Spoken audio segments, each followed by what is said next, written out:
ഇന്നൊരു get ready with me ആയാലോ. അപ്പോൾ നമ്മളൊരു നോ മേക്കപ്പ് ലുക്കാണ് പ്ലാൻ ചെയ്യുന്നത്. സോ നമുക്ക് എങ്ങനെ സിമ്പിളായിട്ടൊരു മേക്കപ്പ് ലുക്ക് ചെയ്യാന്നുള്ളതാണ്. ഫസ്റ്റ് ഓഫ് ഓൾ നമ്മൾ സ്കിൻ പ്രിപ്പിങ്ങിലാണ് നന്നായിട്ട് ശ്രദ്ധിക്കേണ്ടത്. ഞാൻ മാക്കിൻ്റെ ഫിക്സ് പ്ലസ് ആണ് ഒരു ടോണറായിട്ട് യൂസ് ചെയ്യുന്നത്. അപ്പോൾ ഓയിലി സ്കിൻ ആണെന്നുണ്ടെങ്കിലും ഡ്രൈ സ്കിൻ ആണെന്നുണ്ടെങ്കിലും അല്ലെങ്കിൽ നിങ്ങളുടെ ഒരു നോർമൽ സ്കിൻ ആണെന്നുണ്ടെങ്കിലും ഇത് യൂസ് ചെയ്യുക. നല്ല അടിപൊളിയായിട്ടുള്ള പ്രൊഡക്റ്റാണ്. നമ്മുടെ മേക്കപ്പ് ലോങ് ലാസ്റ്റ് ചെയ്യാൻ വേണ്ടിയിട്ട് ഈ പ്രൊഡക്റ്റ് അത്യാവശ്യം നല്ലോണം ഹെൽപ്പ് ചെയ്യും. അപ്പോൾ എൻ്റെ സ്കിൻ അത്യാവശ്യം നല്ല ഒരു ഓയിലി സ്കിന്നും അതുപോലെ തന്നെ പെട്ടെന്ന് സ്വെറ്റ് ചെയ്യും എന്നുള്ളതുകൊണ്ട് ഞാൻ നന്നായിട്ട് ഈ ഒരു സ്പ്രേ യൂസ് ചെയ്യുന്നുണ്ട്. പിന്നീട് ഞാൻ ഈ ഒരു സ്പ്രേ യൂസ് ചെയ്ത് ഒരു 2 മിനിറ്റ് കഴിഞ്ഞിട്ട് വേണം നമ്മൾ മോയ്സ്ചറൈസറും കാര്യങ്ങളൊക്കെ കൊടുക്കാൻ. ഞാൻ പാക്കിൻ്റെ തന്നെ അക്വബ്ലാസ്റ്റ് എന്ന് പറഞ്ഞിട്ടുള്ളൊരു മോയ്സ്ചറൈസറാണ് കൊടുക്കുന്നത്.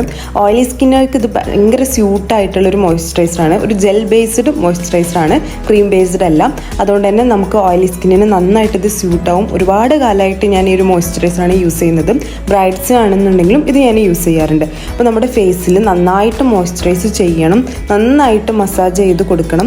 ഓയിലി സ്കിന്നുള്ളവർ കൂടുതൽ ചെയ്യേണ്ട. നിങ്ങളുടെ ഒരു ഡ്രൈ സ്കിൻ ആണെന്നുണ്ടെങ്കിൽ ഇപ്പോൾ സെറ്റാഫിൽ പോലത്തെ ഒക്കെ നല്ല അഫോർഡബിൾ ആയിട്ടുള്ള ഡ്രൈ സ്കിന്നിൻ്റെ മോയ്സ്ചറൈസർ യൂസ് ചെയ്തിട്ട് നന്നായിട്ട് ഫേസ് മസാജ് ചെയ്ത് കൊടുത്താലും ആ ഒരു ഡ്രൈനെസ് ഒക്കെ പോയി കിട്ടും. പിന്നെ ഞാൻ എൻ്റെ ഫേസിൽ അത്യാവശ്യം പിമ്പിൾസിൻ്റെ മാർക്സും കാര്യങ്ങളും ഒക്കെ ഉണ്ട്. അപ്പോൾ ഒരു സിമ്പിൾ മേക്കപ്പ് ആണെങ്കിലും ഒരുപാട് കൺസീലറൊന്നും യൂസ് ചെയ്യാതെ ആ ഒരു ഡാർക്ക് സ്പോട്ടും കാര്യങ്ങളൊക്കെ ഒന്ന് ജസ്റ്റ് ഹൈഡ് ചെയ്യുന്ന പോലെ ഞാൻ കൺസീലർ ചെയ്യുന്നുണ്ട്. എൻ്റെ ഫേസിൽ കണ്ടാലറിയാം അത്യാവശ്യം പിമ്പിൾസിൻ്റെ മാർക്സ് ഉണ്ട്. അപ്പോൾ ഞാൻ മാക്കിൻ്റെ ഒരു പാലറ്റാണ് യൂസ് ചെയ്യുന്നത്. നല്ല പാലറ്റാണ്, നല്ല കവറേജ് ഉള്ള നല്ല അടിപൊളി പാലറ്റാണ്. ഞാൻ ഇതിൽ കാണിക്കുന്ന 2 ഷെയ്ഡ് ജസ്റ്റ് ഡാബ് ചെയ്തിട്ട് നമ്മുടെ ഒരു പിമ്പിൾസിൻ്റെ മാർക്സിൻ്റെ മേലെ ഇങ്ങനെ ചെറുതായിട്ടൊന്ന് കൊടുക്കുന്നുണ്ട്. അപ്പോൾ നിങ്ങൾക്ക് കാണാം ആ ഒരു കവറിങ് എത്രത്തോളം ഉണ്ടെന്ന്. ഒരുപാട് കൺസീലർ ചെയ്യേണ്ട, അതുപോലെ തന്നെ ഒരുപാട് ഓറഞ്ചായിട്ടോ അല്ലെങ്കിൽ ഒരുപാട് ഡാർക്കായിട്ടോ ഒന്നും ചെയ്യേണ്ട. ഞാനിപ്പോൾ എൻ്റെ ഫേസ് ഫുള്ള് ഇങ്ങനെ ജസ്റ്റ് ആ ഒരു മാർക്സ് ഉള്ള ഭാഗം ഇങ്ങനെ ടോട്ടലി ഞാനിങ്ങനെ കവർ ചെയ്തെടുക്കുന്നുണ്ട്. അപ്പോൾ നിങ്ങൾക്ക് നിങ്ങളെ പിമ്പിൾസിൻ്റെ മാർക്സൊക്കെ ഹൈഡ് ചെയ്യണമെന്നുണ്ടെങ്കിൽ അതിലേറെ കുറച്ചും കൂടി ഒരു ഡാർക്കർ കളർ യൂസ് ചെയ്തിട്ട് ഏത് കൺസീലർ യൂസ് ചെയ്തിട്ട് നിങ്ങൾക്കത് ചെയ്യാം. അപ്പോൾ അത്യാവശ്യം കവറിങ് ഉള്ള കൺസീലേഴ്സ് യൂസ് ചെയ്യാൻ ശ്രമിക്കുക. കാരണം നമ്മളൊരു ബേസ് മേക്കപ്പ് എന്ന് പറയുന്നത് നമ്മൾ ഈ ഒരു ഡാർക്ക് സ്പോട്ടൊക്കെ ഹൈഡ് ചെയ്താലേ നമുക്കൊരു നീറ്റായിട്ടുള്ളൊരു പെർഫെക്റ്റ് ആയിട്ടുള്ളൊരു ഫേസ് മേക്കപ്പ് കിട്ടുള്ളൂ. അപ്പോൾ നിങ്ങൾക്ക് ഇതുപോലെ ഇങ്ങനെ എവിടേക്കാണോ ഡാർക്ക് സ്പോട്ട് ഉള്ളത് ഇങ്ങനെ ചെയ്യാം. അപ്പം ഞാൻ അടുത്തത് ഫൗണ്ടേഷനാണ് കൊടുക്കുന്നത്. നാസിൻ്റെ ഫൗണ്ടേഷനാണ്. നാസ് എന്ന് പറയുന്നത് ഒരു നോർമൽ ടു ഡ്രൈ സ്കിന്നിന് യൂസ് ചെയ്യുന്ന ഫൗണ്ടേഷനാണ്. ഓയിലി സ്കിന്നിന് യൂസ് ചെയ്യുക ചോദിച്ചാൽ അത്യാവശ്യം യൂസ് ചെയ്യാം. ബട്ട് നമ്മൾ നന്നായിട്ട് പൗഡറൊക്കെ വെച്ച് സെറ്റ് ചെയ്താൽ മതി. അല്ലാന്നുണ്ടെങ്കിൽ നിങ്ങൾ ഷാർലറ്റ് ടിൽബർ, ഹുദ ബ്യൂട്ടി ഒക്കെ പോലത്തുള്ള ഫൗണ്ടേഷൻ യൂസ് ചെയ്താൽ മതി. അപ്പം ഞാനൊരു ഡോവി ലുക്ക് കിട്ടാൻ വേണ്ടിയിട്ട് ഇവിടെ നാസിൻ്റെ ഫൗണ്ടേഷൻ യൂസ് ചെയ്യുന്നുണ്ട്. ഒരു ഫ്യൂ ഡ്രോപ്സ് മാത്രം. ഞാൻ ഈ ഒരു പോർഷൻ കൊണ്ട് മാത്രമാണ് എൻ്റെ ഫുൾ ഫേസ് ചെയ്യുന്നത്. നല്ല കവറേജ് കിട്ടുന്ന നല്ല അടിപൊളിയായിട്ടുള്ള ഒരു ഡോവി ഫിനിഷുള്ള ഒരു ഫൗണ്ടേഷനാണ് നാസ്. കുറച്ച് കോസ്റ്റ്ലിയാണ്, ബട്ട് നമുക്ക് ബ്രൈഡ്സിനൊക്കെ യൂസ് ചെയ്യുന്ന സമയത്ത് നല്ല കവറിങ് തന്നെ കിട്ടും. അപ്പോൾ ഈ ഒരു കുറച്ച് ഡ്രോപ്സ് വെച്ചിട്ട് ഞാൻ എൻ്റെ ഫുൾ ഫേസ് ഇതുപോലെ ബ്ലെൻഡ് ചെയ്തെടുക്കുന്നുണ്ട്. നമുക്ക് ബ്യൂട്ടി ബ്ലെൻഡറോ ബ്രഷോ എന്തെങ്കിലും യൂസ് ചെയ്തിട്ട് ഇതുപോലെ ഫുൾ ഫേസ് ബ്ലെൻഡ് ചെയ്തെടുക്കാം.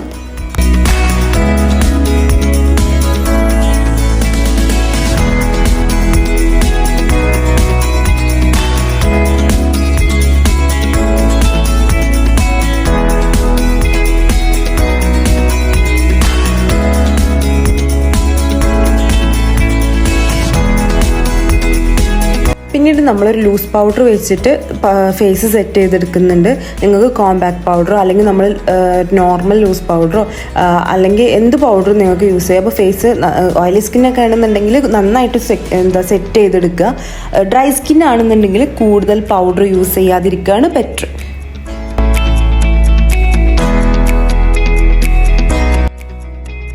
അപ്പോൾ നമ്മളെ ഫേസ് മേക്കപ്പ് ഓൾമോസ്റ്റ് കഴിഞ്ഞിട്ടുണ്ട്. ഇനി നമ്മൾ ഐ മേക്കപ്പാണ് ചെയ്യുന്നത്. അപ്പോൾ ഐബ്രോസ് ഞാൻ കൂടുതൽ ഫില്ലൊന്നും ചെയ്യുന്നില്ല. അത്യാവശ്യം തിക്കായിട്ടുള്ള ഐബ്രോസ് തന്നെയാണ്. അപ്പോൾ ജസ്റ്റ് ഒരു സ്പൂലി വെച്ചിട്ട് നന്നായിട്ട് കോംബ് ചെയ്തെടുക്കുന്നുണ്ട്.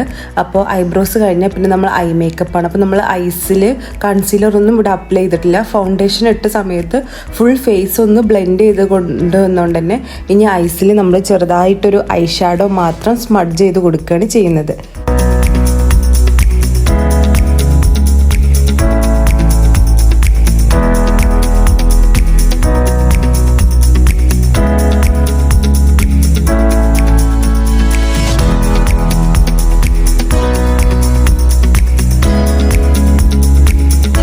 ഐ മേക്കപ്പ് ഒരുപാടൊന്നും നമ്മൾ ചെയ്യുന്നില്ല. അപ്പോൾ ജസ്റ്റ് വാട്ടർ ലൈനുമ്പോൾ നന്നായിട്ട് കാജൽ വരച്ചെടുക്കുന്നുണ്ട്.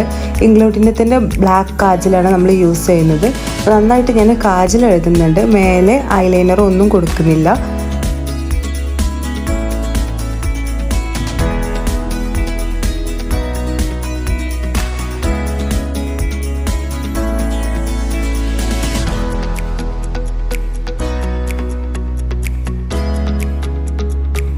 ഒരു ചെറിയ ഹൈലൈറ്റിങ്ങിന് വേണ്ടിയിട്ട് കുറച്ച് ഒരു ഷിമ്മറി ഗ്ലിറ്റേഴ്സ് ഞാൻ യൂസ് ചെയ്യുന്നുണ്ട്. ഒരു സിൽവർ കളറിലുള്ളത്. അപ്പോൾ കുറച്ച് കൊടുക്കുന്നുള്ളൂ, അതും ഒരു കോർണർ ഏരിയയിൽ മാത്രം. ഫൈനൽ ടച്ചപ്പ് ആയിട്ട് നമുക്കുള്ളത് ലിപ്സ്റ്റിക്ക് അപ്ലൈ ചെയ്യാനും മസ്കാര അപ്ലൈ ചെയ്യാനും പിന്നെ ഒന്ന് മേക്കപ്പ് ഫിക്സ് ചെയ്യാൻ വേണ്ടിയിട്ട് ഒരു സെറ്റിംഗ് സ്പ്രേ അടിക്കാനും വേണ്ടി മാത്രമാണ്. അപ്പോൾ ഞാൻ ലിപ്പ് ചെറുതായിട്ട് ലൈൻ ചെയ്യുന്നുണ്ട്. ഇവിടെ ഞാൻ സ്വിസ് ബ്യൂട്ടിൻ്റെ ഒരു ലിപ്പ് ലൈനറാണ് യൂസ് ചെയ്തിട്ടുള്ളത്. പിന്നെ ലിപ്സ്റ്റിക്ക് ആണെന്നുണ്ടെങ്കിൽ മെബെലൈൻ്റെ ആമസോണിൽ എന്ന് പറയുന്ന ഒരു ഷെയ്ഡാണ്. നല്ല ലോങ് ലാസ്റ്റ് ചെയ്യുന്ന ഒരു നല്ല അടിപൊളി ലിപ്പ് ഷെയ്ഡാണ്. പിന്നെ കുറച്ച് ലിപ്പ് ഗ്ലോസും ഞാൻ അതിൻ്റെ മേലെ അപ്ലൈ ചെയ്യുന്നുണ്ട്.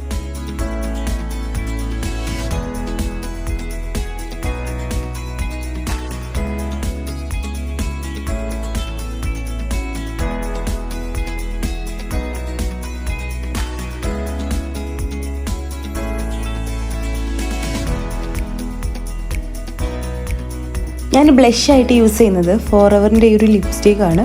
കുറച്ച് മാത്രമേ അപ്ലൈ ചെയ്യുന്നുള്ളൂ, കുറച്ചൊരു ബ്ലഷിങ് എഫക്റ്റ് കിട്ടാൻ വേണ്ടിയിട്ട്.